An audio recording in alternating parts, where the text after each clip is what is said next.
Hello കൂട്ടുകാരെ, ഇന്ന് നമ്മളിവിടെ തയ്യാറാക്കാൻ പോകുന്നത് ഒരു പൂരി മസാലയാണ്. അതിനുവേണ്ടി ആദ്യം തന്നെ ആവശ്യമുള്ള മാവ് ഒരു പാത്രത്തിലേക്ക് എടുക്കുക.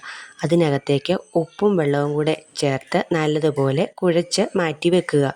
മസാലയ്ക്ക് വേണ്ടി കിഴങ്ങും ക്യാരറ്റും കുക്കറിനകത്തിട്ട് നല്ലതുപോലെ വേവിക്കാൻ വെക്കുക. അത് വേകാൻ എടുക്കുന്ന സമയം കൊണ്ട് നമുക്ക് സവാള, ഇഞ്ചി, വെളുത്തുള്ളി എന്നിവ ചെറുതായിട്ട് അരിഞ്ഞെടുക്കാം.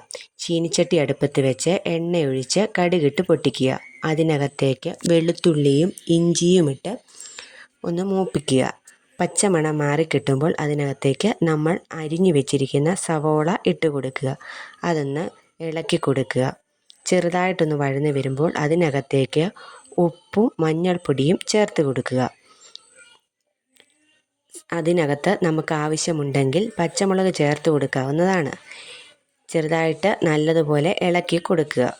അത് നല്ലതുപോലെ വഴന്ന് വരുമ്പോൾ നമ്മൾ നേരത്തെ പുഴുങ്ങിയെടുത്ത് മാറ്റി വെച്ചിരിക്കുന്ന ക്യാരറ്റും ഉരുളൻകിഴങ്ങും തൊലി കളഞ്ഞ് നല്ലതുപോലെ ഉടച്ചെടുത്ത് ചേർത്ത് കൊടുക്കുക.